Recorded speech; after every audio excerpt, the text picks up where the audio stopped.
父亲遭逢贬职，全家被流放边关，接手一座破驿站。未婚夫连夜甩来退婚书，笑我这辈子只能日生厌杀，连口热乎饭都吃不上。他不知道我脑子里带着满级农牧配方术。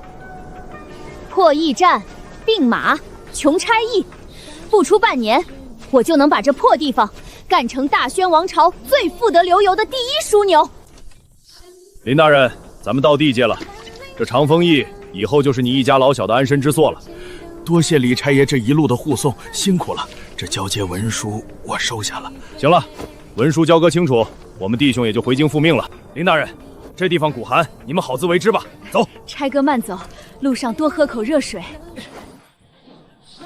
唉，终于到了，只是没想到这长风驿竟荒凉至此。爹，您快看这院子，门板掉了一半，屋顶上还有个大窟窿，风全灌进来了，这怎么住人啊？叔儿，莫要大呼小叫，只要一家人平平安安聚在一处，屋顶破了，咱们找些茅草补上便是。娘说的对，阿叔，你把行囊先搬进正堂。爹，您别愁，这院子虽然破败，但地基还算踏实，咱们慢慢收拾，总能归置好。糟了，婉儿，你快来看，出大事了！爹，怎么了？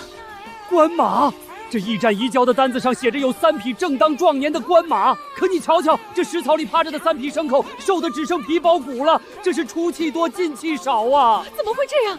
驿站的马若是病死了，朝廷怪罪下来，按大宣律例，咱们可是要按价赔偿的呀。娘，一匹官马得值多少银钱？最少也要30两文银一匹。咱们一路奔波，身上的碎银早就花得干干净净了。若是这3匹马今夜死了，为父心里这刚接任的9品驿察宴，怕是又要背上渎职之罪了。这可如何是好？才刚有个落脚地，难道又要遭难？爹娘别慌，这马还没死，只是长途跋涉伤了根本，加之为了发霉的草料脱离拉稀罢了，能救。能救？婉儿，这兽医治你何时懂得的？爹，您忘了，我外祖父家以前在乡下，就是管着几10头骡马的。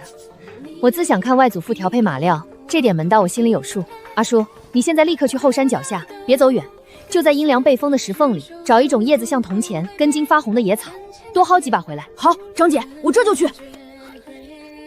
爹，您去把水缸打满水。娘，您去看看灶房里还有没有陈年的麦麸或者豆渣，越糙越好。婉儿，发霉的麦麸能给马吃吗？会不会病得更重？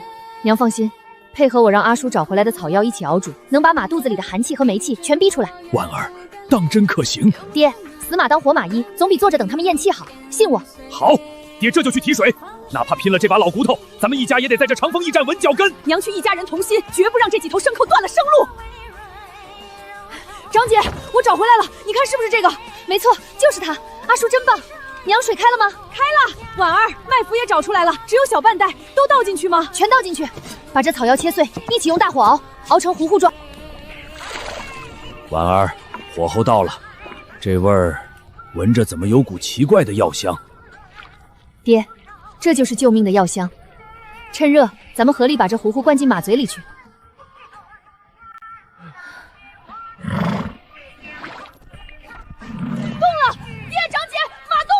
老天保佑，这老黄马竟然真的站起来了，刚才还翻着白眼呢。谢天谢地，谢天谢地呀！婉儿，你真是咱们家的福星。爹娘，这才刚开始呢，这长风驿以后饿不着咱们。张姐，外边好像有个人牵着马进来了，正盯着咱们看呢。是谁？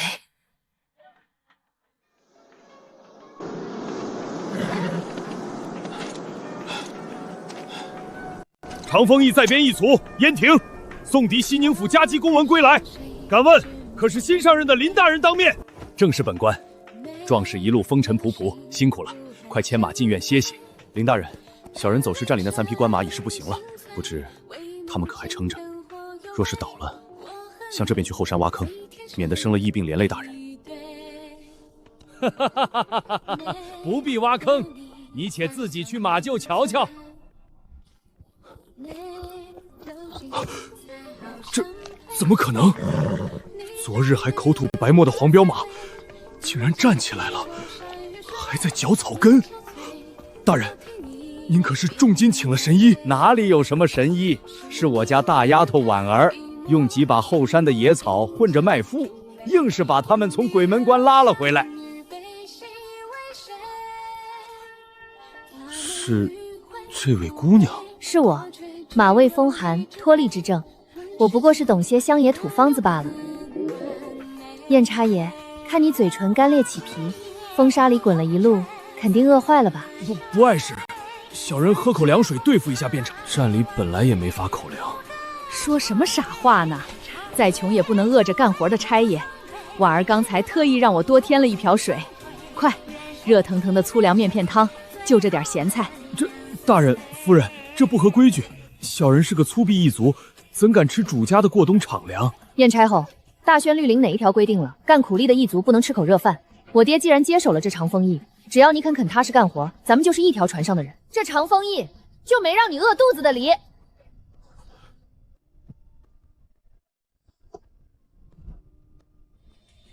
那小人多谢大人，多谢姑娘赐饭，真香！小人活了24年，没吃过这么香的汤面。慢点吃，锅里还有。燕叉哥，趁这功夫，我向你打听个事儿。姑娘，请问，只要小人知道的，绝不隐瞒半字。咱们长风驿门口这条官道，我看地上车辙印极深，往来的商队似乎不少。回姑娘的话，确实不少。此处是通往关外的必经之路，每月初1、15更是商贾云集。只是咱们这驿站太破败，平时商队宁可露宿荒野，也绝不肯多看咱们一眼。宁可露宿荒野，那是因为咱们这儿连一口热乎的茶水都没有。爹，我有个法子，能让咱们长风驿名正言顺地赚上银钱。赚银钱？婉儿，咱们可是官办驿站，若是私下经商，那是触犯大宣律法的呀！爹就是饿死，也绝不能知法犯法，牵连全家。爹您放心，我熟读律例，这法子绝对在允许的范围之内，干干净净，明明白白。就是州府巡抚大人来了，也挑不出咱们半点刺。张姐，到底是什么法子呀？咱们是不是能吃上大白面和肉了？对，不仅要吃肉，我还要让咱们长风驿成为这方圆500里官道上商队抢着排队送银子的地方。这姑娘好大的气魄，这死气沉沉了10年的长风驿，怕是真的要变天了。婉儿，你可别汪爹，爹在户部干了半辈子，这驿站的规矩我最清楚。私下收受商贾银钱，那叫贪墨受贿，是要流放3000里，甚至杀头的。爹，您那是户部的规矩，不是兵部驿站的规矩。您还记不记得大宣律例游驿篇第37条附中写的是什么？游驿篇第37条附料：边地荒寒，驿站周围100步之内若有空地，遇极端风雪，可酌情收容持官府通关文殿之商贾避风，以彰朝廷仁德。收容期间耗费之草料柴火，可按市价折算收取耗银，较州府留存2分作为一族修缮之用。老天，竟然真有这一条！爹当年只看前头的大律，竟漏了这后面这行不起眼的附录小字。爹，这怎么能叫漏洞呢？这分明是朝廷体恤边关苦寒，特意给咱们驿站留的一条活路啊！只要商队有合法的通关文站，只要咱们把账目做得清清楚楚，按时给州府缴纳那8分税银，谁敢说咱们半个不字？合情、合理，更合法，妙啊！如此一来，既能救济过往商旅，彰显朝廷恩德，又能给咱驿站壮收。婉儿，你这脑子到底是怎么长的？我早说过，我家婉儿自聪明。老爷，那咱们还等什么？外头风沙这般大，眼看着天就要黑了，指不定就有商队路过呢。没错，爹，您笔墨功夫好，现在立刻裁纸，写一份长风驿外围商贾接待纲程，就贴在驿站门外最显眼的地方，一条一条写清楚，童叟无欺，明码标价。好，爹这就写，必写得端端正正，让人挑不出一丝错处。草料一捆30文，留宿通铺每人20文，热水1文1碗。婉儿，这价钱定的可还公道？爹，外面的商客缺的不是这几10文铜宝，缺的是安全和周到。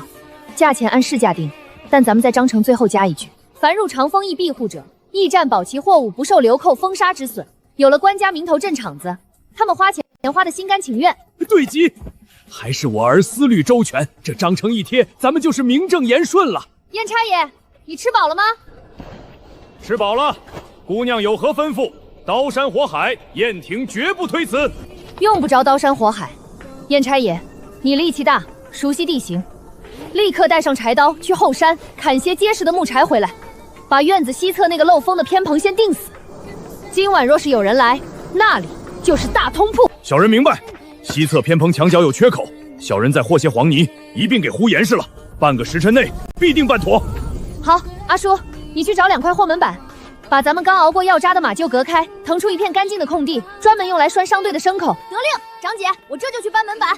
娘，咱们的活儿最重，把灶房清理出来，把剩下的麦麸和野菜全用上。今晚咱们要备下第一锅商客特发热汤。婉儿，咱们手里可连一块肉都没有，这清汤寡水的能卖得出价钱吗？娘，您信我，人在又冷又饿的绝境里，一碗带盐味的滚烫热汤，比京城8仙楼里的山珍海味还要香。只要他们吃了第一口，咱们这长风驿的招牌就算彻底立住了。爹，长姐，外头来了一大队人马，看起来有10几辆大车，被风沙堵在官道上了，正在咱们门口打砖呢。爹，章程写好了吗？写好了，墨迹将干，正当用。燕婷，开正门，挂章程，咱们迎客赚银子。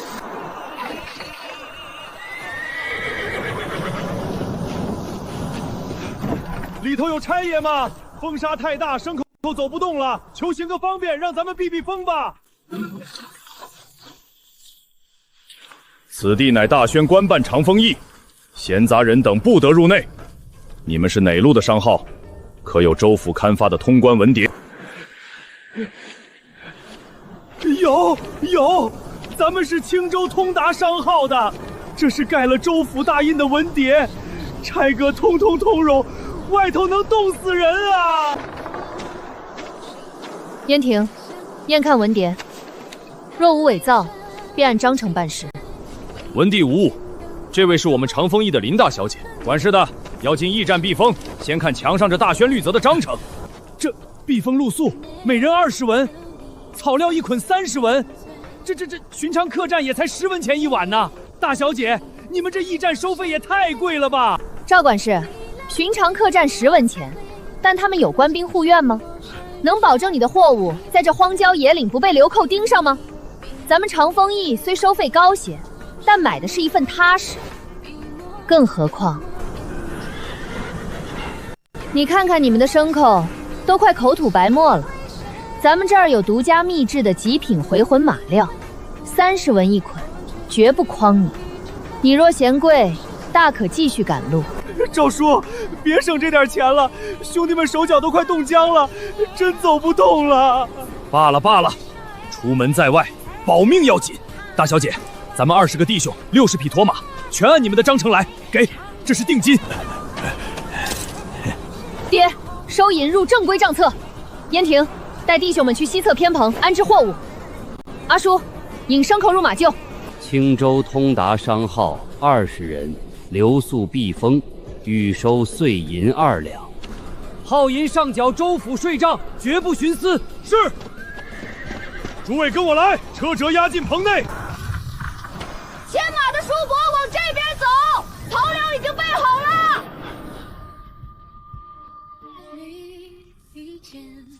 哎呦，我的娘哎，总算活过来了。这驿站虽破，但这棚子修补的倒是严实，一丝邪风都漏不进来。赵叔，你快来看这马，神了！怎么回事？这大青骡子刚才还直打晃，这会儿怎么大口嚼起草料来了？这眼珠子都泛光了。早跟你们说了，我们大小姐调配的马料是极品，里头加了护养肠胃的草药，区30文。哼，算是贱卖给你们了。哎呀，差爷莫怪，是小老儿有眼不识金镶玉。就冲这口马料，明儿个咱们的车队起码能多赶30里路，值，太值了！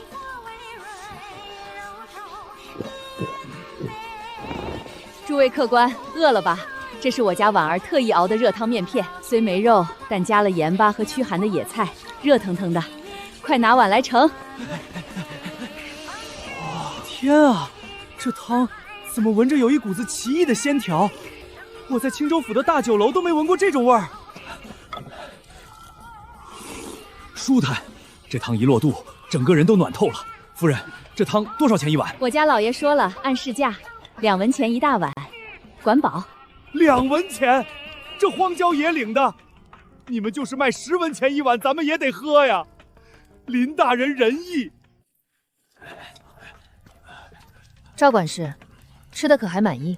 满意，太满意了。林大小姐，你们长风驿这服务，别说是边关，就是京畿道上也找不出第2家。我老赵记住了，以后只要咱们通达商号，绝不去别地儿歇脚。赵管事爽快。既然如此，我也给你交个底。以后若你们商后成了我们长风驿的常客，这几匹马料我按25文算给你，全当交个朋友。多谢大小姐。林大小姐年纪轻轻，这经商的手腕，老祖佩服的五体投地。不仅懂马，还懂人心。这位林姑娘究竟是个什么神仙人物？林大人、林大小姐，多谢长风驿昨夜的款待。这马吃了你们的料，清早拉起货来，竟是一点都不喘。这是尾款和食宿钱，您点点。赵管事客气了。出城向西多风沙，路上当心，慢走。好嘞，通达商号的弟兄们，启程！哈哈哈，下次回来咱们还住这儿。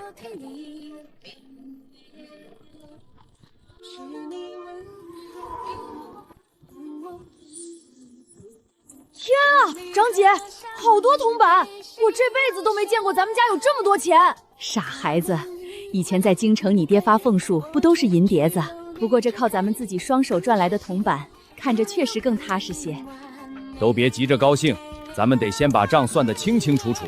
住宿费400文，热汤面40文，极品草料1800文，共计2240文。按照大宣律例，这住宿的400文要上缴州府8成税银，也就是320文。咱们能留存修缮的只有80文。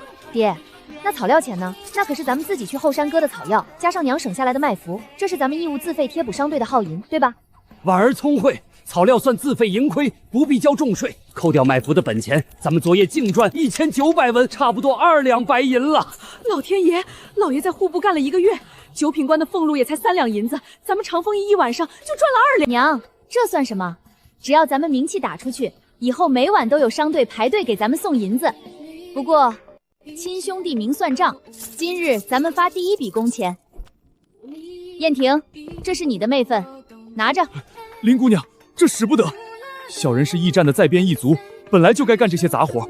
昨夜小人吃了夫人那么大一碗热汤，已经是僭越了，怎能再要主家的银钱？燕差爷，你把长风驿当什么地方？周扒皮的黑店吗？小人绝无此意。林大人一家高风丽节，小人心中只有敬佩。既然敬佩，就守我定下的规矩。你昨日砍柴胡墙牵马，干的都是力气活，没有你，那商队也不会安稳住下。咱们这是按劳取酬，理所应当。你若是不收，以后我还怎么敢使唤你干活？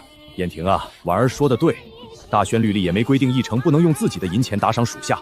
你一个大男人，身上没几个头板，怎么傍身？收下吧。小人多谢大人，多谢姑娘。以后但凡长风驿有事儿，小人这条命就是林家的。谁要你的命？我要你好好活着干活呢。行了，既然分了钱，咱们接下来得谋划个大的。张姐，还要怎么谋划？咱们继续卖热汤面不好吗？只卖热汤面，顶多温饱。阿叔，咱们要干就干天下第一的买卖。燕婷，我问你，西宁府周围的牲口集市今日可开市？回姑娘，今日正好逢午，西宁府的大集开市，四方走卒都会去那边交易牲口和皮毛。娘，拿1两碎银出来。今日我跟燕婷去一趟西宁府大集，一来扯几尺结实的细棉布，给爹和您做身扛风的新衣；二来买上2斤好五花肉，今晚咱们全家吃红烧肉贴秋膘。吃红烧肉喽！张姐万岁！婉儿，买肉买布爹懂，可你刚才问牲口市集做甚？咱们院里那3匹官马不是活过来了吗？爹，那3匹是官马，只能用来送朝廷积极公文，咱们不能私用。我要去世袭上找那些被人嫌弃的有伤病的便宜骡马，我要买下它们，自己治好。姑娘是想自己组建私家车马行？没错，既然咱们有极品马料，何必只赚这点草料钱？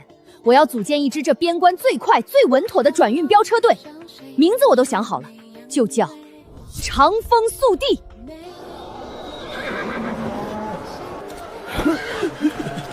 姑娘当心，这集市上鱼龙混杂，扒手多，切莫离开小人3步之外。无碍，咱们钱袋子捂得紧。燕婷，你懂行，带我去寻那些卖残次牲口的地界。姑娘，残次牲口多有隐疾，就算是兽医也难保能治好。若是买了活不长，那银子可就打水漂了。我既然敢买，就有10成的把握。你只管带路，咱们专挑那些骨架大、只是暂时劳损，或是毛色肤黄的买，价格越贱越好。小人明白了，前面那条臭水沟边上，就是专门低价发售病弱牲口的地方。姑娘，随我来。前月，那个在我家遭福大难时连夜甩来退婚书的前未婚夫，如今竟成了别人家的上门女婿，还跑到我面前腻腻狂吠。哎呦，我当是谁呢？这么眼熟？这不是从前在京城里非要死乞白赖嫁给我的邻家大小姐吗？怎么，如今被流放到了这等荒凉安扎之地，竟沦落到要来买病死的牲口果腹了？放肆！何方狂徒，竟敢对我们一城千金口出狂言！燕婷，退下！一条疯狗吠叫，你也拔刀，也怕脏了官家的佩刀。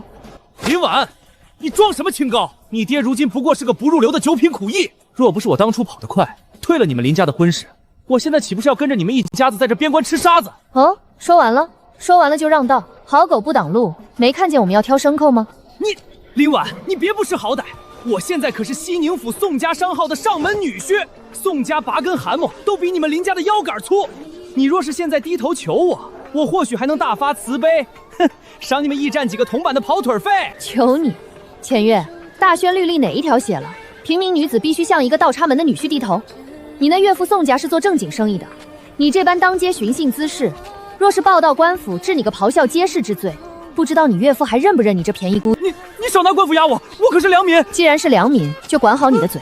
你我之间婚书早已退还，男婚女嫁各不相干。你若再敢满嘴喷粪，败坏我的名声，我不介意让我爹去州府衙门递张状子，跟你好好算算诽谤朝廷、命人家眷的罪过。你简直不可理喻，活该你在这穷山恶水里待一辈子。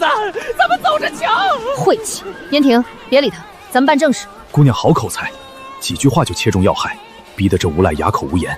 小人还以为姑娘会生气。生气？燕婷，你记住了，跟这种烂人纠缠就是浪费自己的精力。有这功夫，我还不如多挑2匹好马赚银子。掌柜的，你这头瘸腿的黑骡子怎么卖？哟，这位姑娘好眼力。这黑骡子虽说后腿受了点伤，但力气极大，用来推磨拉车绝不含糊。您若是诚心想要，2两银子您牵走。掌柜的，你这骡子不仅腿上有旧疾，眼睑发黄，分明是脾胃也坏了。我买回去能不能活过3天都两说。一口价800文，行就迁走，不行我去找别家。哎呦喂，我的姑奶奶，800文连骨头钱都不够啊！您这也太狠了。行，看您也是个懂行的，当时交个朋友，800文您迁走。燕玲，再去旁边买3匹那种脱力的瘦马，预算不超过2两银子。今日咱们满载而归。林大人，您快看，这黑骡子洗掉一身腿泥后，这皮毛竟是油亮油亮的。还真是，婉儿眼光毒辣。只是这牲口光好看没用，得能干活才行。爹，这就要他们干活。燕婷，让开，放料。张姐，这回你往这糊糊里加了什么？颜色怎么是深紫色的？这是我专门针对骨伤和脱力调配的强筋健骨散，里头加了我在集市药铺买的廉价红花碎末，还有上山腰采的牛膝，活血化瘀，最适合这几头伤损的牲口。瞧这吃相，活像饿了3天3夜。婉儿，咱们家里那点麦佛可全搭进去了，明儿若是没有商队来，这几张狗咱们可养不起啊！娘，您放心，不出3日，这方圆百里的商客都会赶着给咱们送钱来。这几头骡马就是咱们长风驿最大的活招牌。姑娘，变了调，大人，你们快出来看呀！怎么了，燕婷？可是有流寇袭击？不是。您看那头黑骡子，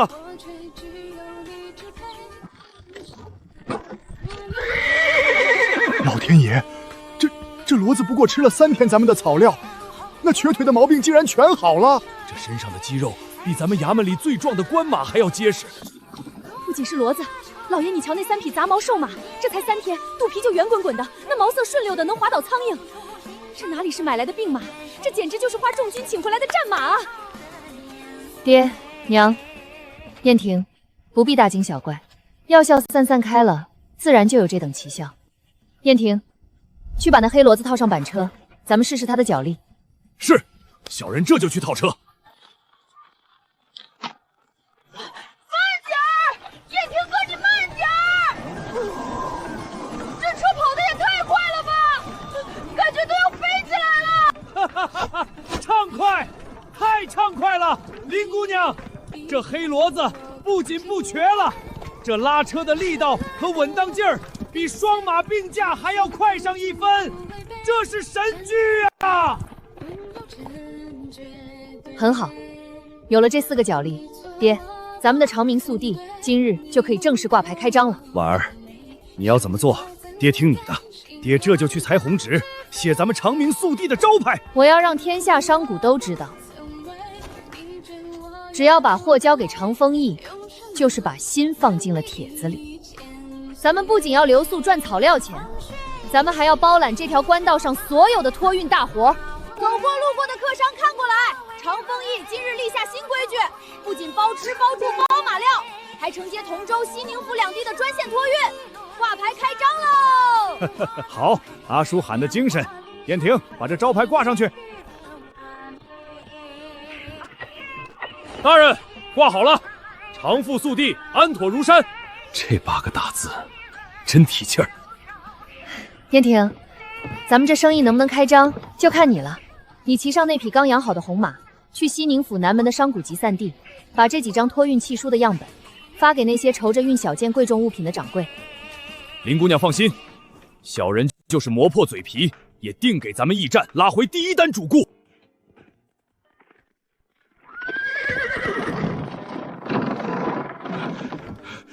姑娘，大人，这位是西宁府宝翠楼的钱大掌柜，他有急标要托。钱掌柜一路辛苦，快请屋里坐，上热茶。您有什么贵重物件要运往何处？哎呦，我的林大小姐，我不喝茶了。我这儿有1盒极品东珠，明日天黑之前必须送到同州府的刘刺史府上，作为刺史夫人后日大寿的贺礼。同州府，此地距离同州足有230里，中间还有一段极其难走的卧牛岭。寻常商队哪怕是空车，也要走上整整2日啊！我知道难，原本定好的那家镖局，今日一早他们总镖头竟摔断了腿，去不了了。若是这东珠明日送不到，得罪了刺史夫人，我这宝翠楼就得关门大吉。燕差阁说你们这儿的马快如闪电，我这才死马当活马医赶过来的。230里，明日日落前送达。这活儿我们长风速递接了。婉儿，不可胡闹，这可不是儿戏。若是误了时辰，不仅要赔付违约金，还要得罪刺史大人。林大小姐，您没诓我，真的能送到。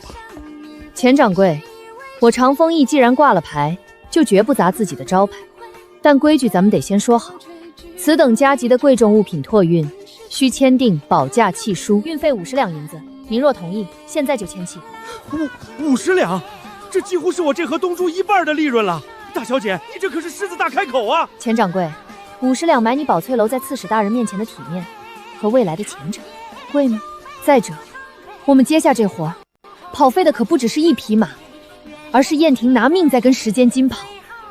好，50两就50两，只要东西按时送到，老夫认栽，不，老夫认付。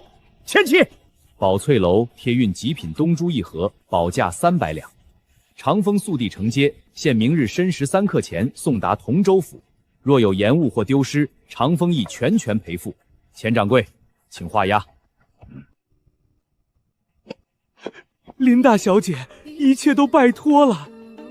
燕婷，这是我们长速速递的第1站，230里，带上最烈的酒和最顶级的草料。红马跑一半，中途在黑水铺换你的官役备用马。能做到吗？姑娘放心，人在镖在，明日申时之前，燕婷必定将这盒东珠亲手递到同州府的门房里。记住，安全第一。若是遇上山贼悍匪，宁可丢货赔钱，也要保住你自己的命，活着回来。燕婷，领命。张姐，燕婷哥一定能赶到，对吧？一定会。我林婉调教出来的马，和我选中的人，绝不会输。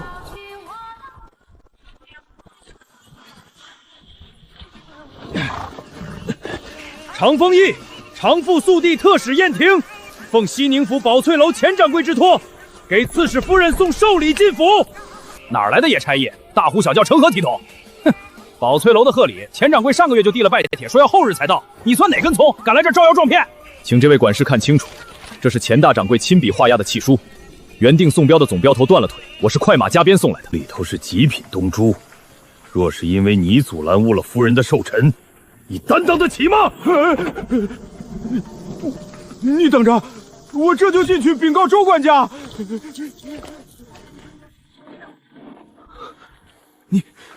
你真的是昨儿个下午才从西宁府出发的？契书上写的清清楚楚，昨夜申时签押，如今是申时一刻，提前了1个时辰送达。管家，请当面验货。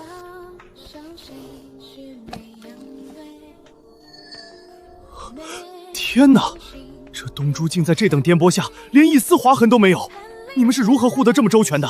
我家长丰义林姑娘说了，咱们长丰速递讲究的就是一个稳字，既然接了标，房中的油纸、棉花和牛皮一层都不会少。这货管家可还满意？满意，太满意了！夫人正愁明日寿宴没有好首饰压阵，来人，给这位壮士取10两赏银，再盖上咱们刺史府的朱印回制。多谢管家好意，但咱们长丰义有规矩，只收契书上的运费，绝不私吞客官的赏钱。有了这回忆，小人便算复命了，告辞。这长丰义到底是何方神圣？区区一个义所，就有这等骨气和规矩，了不得啊！这名号怕是要在边关彻底响亮了。林大小姐，这都第3日了，那燕婷到底送没送到啊？若是送不到，我这宝翠楼可就全完了。钱掌柜，把心放在肚子里，算算时辰，他该回来了。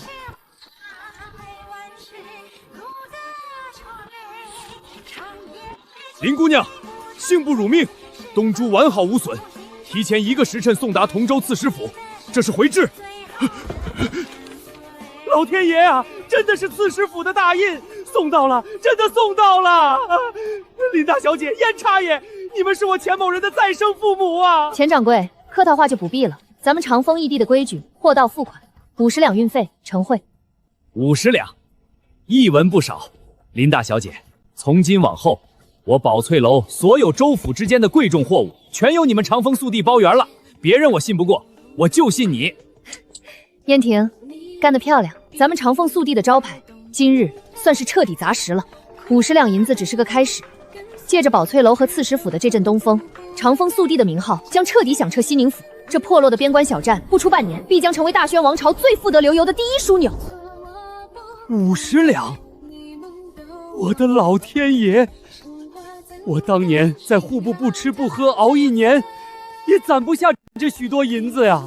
婉儿，咱们长丰义这次是真的要翻身了。老爷，莫要激动坏了身子，这都是咱们婉儿脑子活泛，还有燕婷这孩子拿命拼回来的。林姑娘，银子带到了，接下来咱们长丰速递该怎么走？您吩咐。既然招牌打出去了，很快就会有源源不断的单子找上门。爹，这50两咱们不能攒着，得全花出去，生利滚利。全花出去，婉儿，这可是咱们安身立命的本钱。你要买什么？买人，买车，买牲口。燕婷一个人跑得再快，也只是2根腿4只蹄子。咱们要接整个边关的生意，就必须组建一支至少10辆大车的镖队。林姑娘，买牲口和小车倒是不难，但这镖队这份风沙苦，也应付不了火吃两可能出现的流民和野兽啊。燕婷，你以前在军营里就没有几个因为受了轻伤或者得罪了上官而被裁撮下来，如今在镇上吃不上饭的生死兄弟吗？姑娘，您怎么知道？小人确实有几个一同在左卫营出生入死的老兄弟，他们有的没了一条胳膊，有的跛了脚，如今在西宁府的码头上扛大包，受尽了白眼。又是他们了，你去把他们都叫来，只要人品端正，愿意守我长丰义的规矩，我给他们一口饭吃，给他们个体面。林姑娘，燕婷带我那5位老兄哥给您鞠躬了，只要您肯收留，他们就是为您拼命也愿意。我不要他们拼命，我要他们好好干活赚钱养家。明日一早，你把人带来，我亲自考核。燕兄弟，这林大小姐真能要咱们？咱们这种废人去了哪个商行，人家不是拿扫帚往外轰啊？就是啊，我这腿走快了就一瘸一拐的，别说护镖，就是搬重物都不利索。燕兄弟，你可别因为咱们得罪了你的主家呀。谁说你们是废人？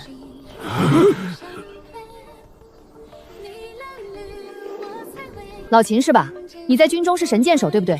虽然没了一条左臂，但你的右臂完好，你的眼睛比鹰还毒。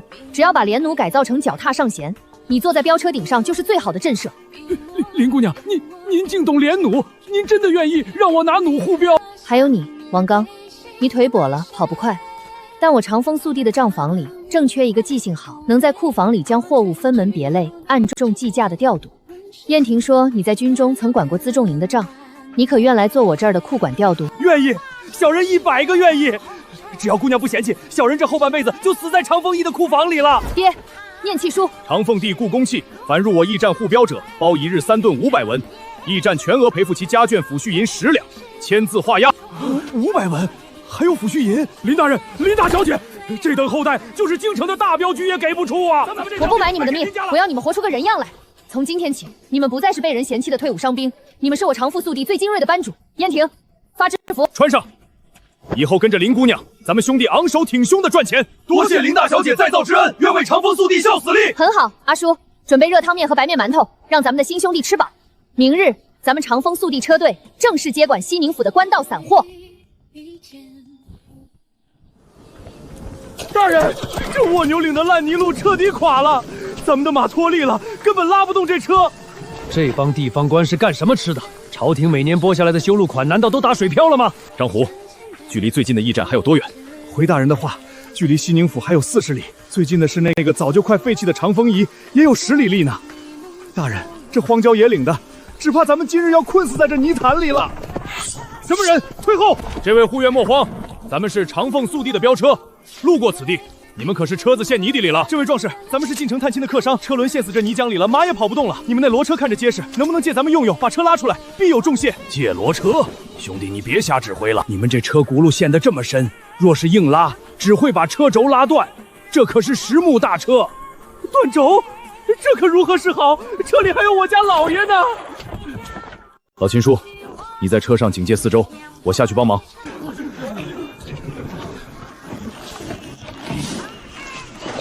老张，让你的人都退开些，别被绳子绷伤了。这滑轮之术倒像是工部造桥时用的法子，这区一个异族，怎么会懂这些？大黑起！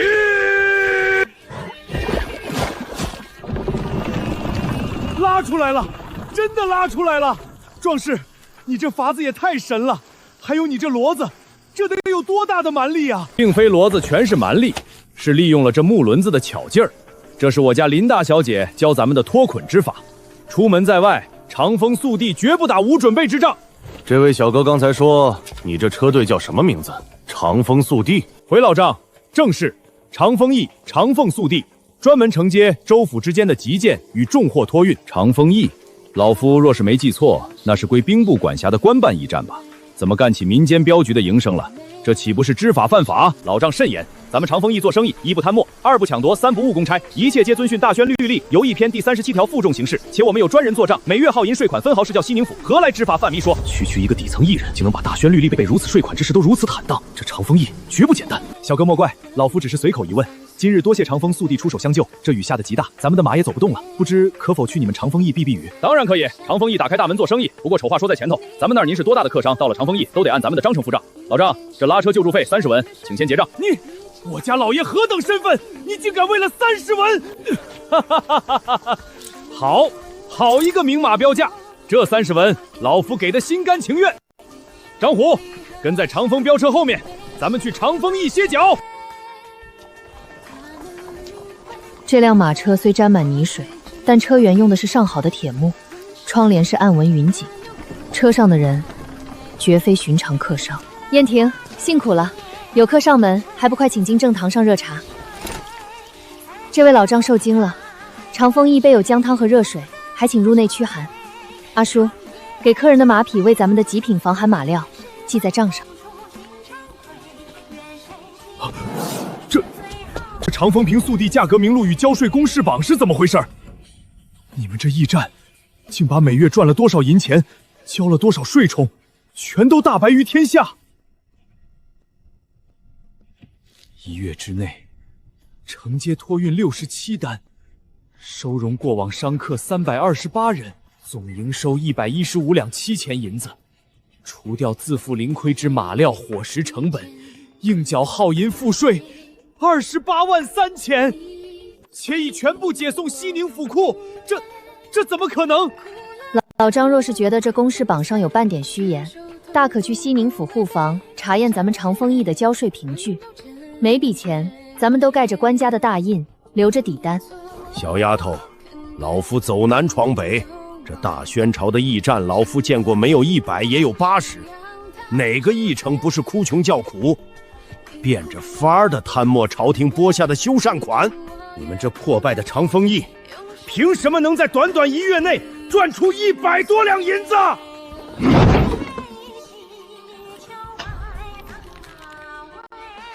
这位老张，您的马车我们救了，姜汤也给您上了。您若是来长丰驿歇脚的，我们欢迎；若是来盘问查账的，敢问您是哪一级的官凭？若无公文，小人可不能由着您对咱们林姑娘大呼小叫。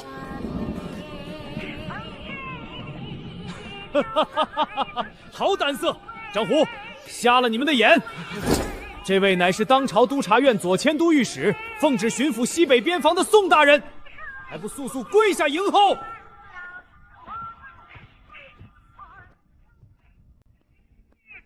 下官原户部主事，现长丰驿驿丞林正拜见巡抚大人。下官不知大人微服驾到，有失远迎，请大人恕罪。草民卑职拜见巡抚大人。免礼。林正，老夫记得你。你在户部虽然是个九品主事，但算账极快。你是得罪了尚书，被贬谪到这边关来的吧？回大人的话，只是朝官并未得罪冗官，下官资历尚浅，才被调配至此。识君之路，担君之忧，在京城算账与在边关看守驿站，于下官而言，皆是尽臣子的本分。哼，好一个尽本分！既然尽本分，那这墙上的生意是怎么回事？你一个九品驿丞，竟纵容家眷在官驿内大肆敛财，甚至组建私人镖局抢夺民利，这难道就是你的本分？宋大人此言差矣。大宣律例哪一条说为朝廷赚取税银，保过往商贾平安叫敛财抢利？民女不仅不认罪，民女还要向大人讨一个大大的封赏。大胆狂女，竟敢在巡抚大人面前这般放肆！哦，你还要讨赏？老夫倒是听听，你有什么胆量，敢跟老夫要赏？大人，您说我们抢夺名利，可您看看这账本上的记账，我们长丰速递保的，全都是那些民间小镖局不敢接、保不住的，极其贵重或极易损毁的货物。比如前几日同州府的刺史寿宴东珠，若非我们长西速递，那掌柜早就倾家荡产了。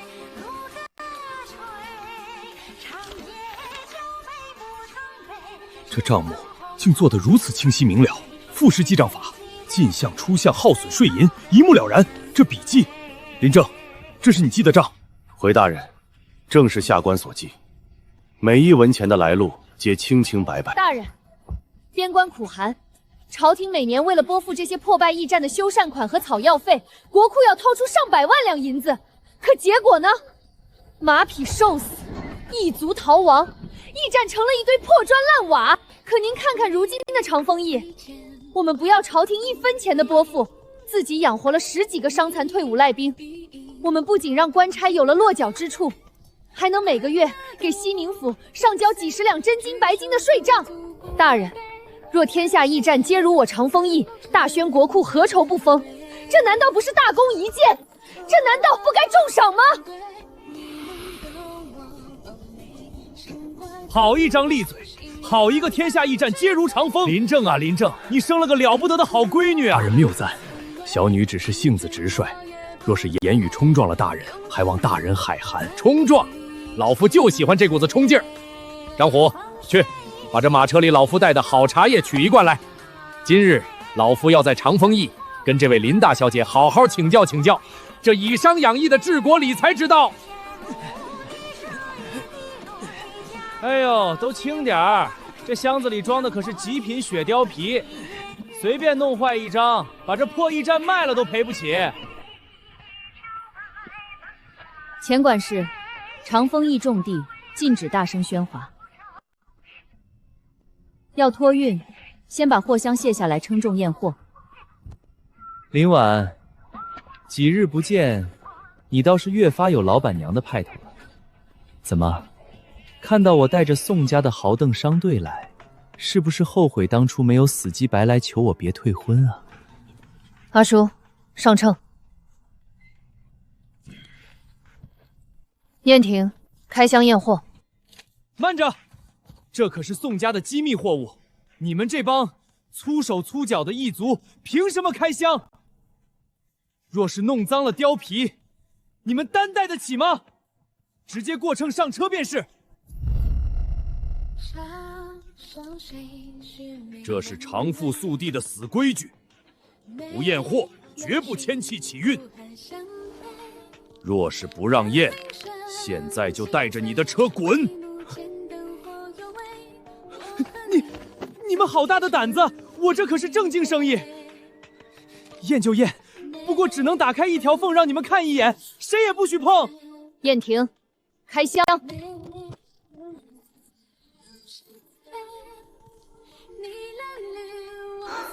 张姐，确实是貂皮，看起来没问题。姑娘，不对劲，这貂皮轻若无物，但这箱子压手的重量起码有300斤，底下藏了重货。你胡说八道什么？什么重货？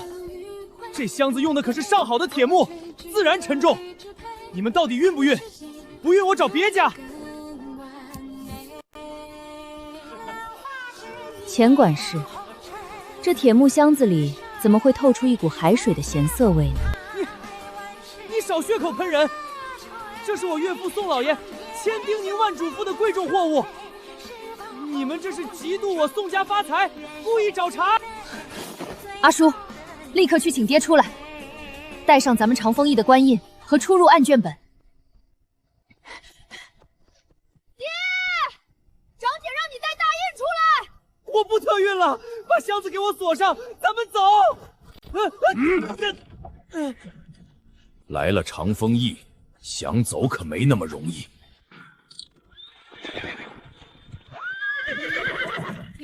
谁敢动一下，我这连弩可不长眼。发生何事？为何在驿站门口喧哗？回议次大人，此人借田运貂皮之名，企图利用咱们长风驿的官运渠道，夹带大宣律例严禁私卖的重货为禁货。民女怀疑，这箱子底下藏的是私盐。私盐！我的老天！